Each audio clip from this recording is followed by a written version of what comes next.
তবে যে মুফাসসির আল্লামা তো তাই না এটা ওলা ব্যাপার সবই চলে দিতে পারে সুন্দর চলে দিতে পারে এটা ঠিক না যে কোনো মাদ্রাসা পড়িয়া কোন মানুষ না জেনারেল শিক্ষিত মানুষের যেমন নবীজির জীবনী বলেছে আমার নবীজির আল্লাহ সিনাসা মা হালিমার বাড়ির যেটা সিনাসা হয়েছে আজ পর্যন্ত সেই জায়গাটা আমি গুণাগার গেছি আজ পর্যন্ত চিহ্নিত আছে এই গাছটা যে দুইটা গাছ আছে একটা গাছ মরি গেছে একটা গাছ হযরতে হালিমার ছেলে আব্দুল্লাহ ইয়া ইহুদুল মারে সামাগো আমার মক্কার বাইরে দুইজনে ইয়া জমিনে পাইছি ওই সময় হালিমা দুনিয়া গেছেন আমার নবীকে পাত্তর জিজ্ঞাসা বাবা তোমার কি আম্মা আসমান তলে দুইজন নামলা আর আমার জমিনে হতাইয়া ও আমরা দুইজনকে দেখিয়া আমার বাড়ি ইশারা দিয়া বলল এই হইলা সাইয়্যিদুল মুরসালিন সুবহানাল্লাহ মুহাম্মাদুর ওখান করার লগে লগে আমার জমিনে উঠাইলা আর আমার বুকরে ফাড়লা আর জান্নাত তো না কিছু পানি আর এখান সুন্দর রোদ করে এখান প্লেট আনলা আমার পিত্র সপ্তাহ বার করিয়া ও জান্নাতি পানি দিয়া তুলতে করলা আর প্লেটের মাঝে তুইলা আর ওটা পরিষ্কার করিয়া আর বার পিঠে আর বার লাগাইয়া আর বার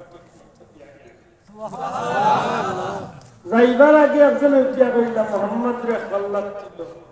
আর দুনিয়ায় 100 জন জান্নাতীরে কল্লাত ছিল আমার নবীজি মা হালিমার কইলা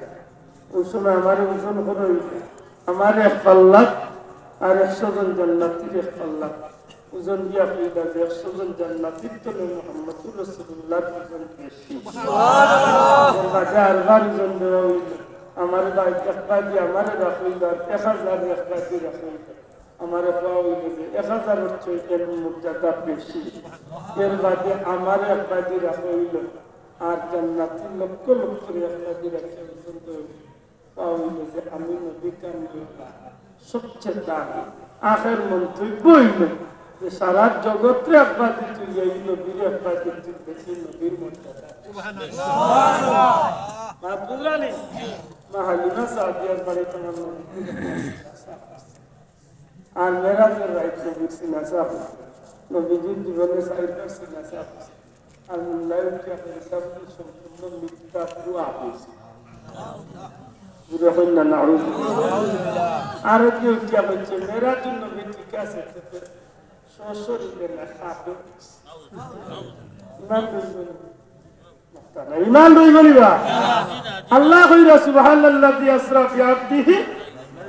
লাইলান মিনাল মাসজিদিল হারামি ইলাল মাসজিদিল আল্লাহ নিজে কইরা আমার বান্দারে মহা পবিত্র আমি আল্লাহ আমার বান্দারে আমি মসজিদে হারাম থেকে মসজিদে আকসা ইসরা ওরকম বলতে নাই সুবহানাল্লাহ ইসরা মানে কি রাত্রিকালীন ভ্রমণ রাত্রিকালীন রাইতুর ভ্রমণ আল্লাহ হইরা আমার বান্দারে সফর করাইছে আর মুল্লা মসজিদের মিম্বরে কইয়া কোন নবীর মেরাজ বিশেষ নেই আল্লাহর কথা হইছে না মুল্লার কথা আল্লাহর কথা এই বলতেই তা কয় কিটা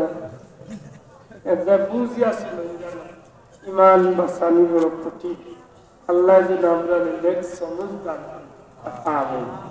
এটা অতীতও তো ফিতনা আসিল না এই দেশের হকানি আদিমুল্লাহ বাকর মাঝে এটা কোনো জাতের ফিতনা কোনোদিন গুনাহ গেছে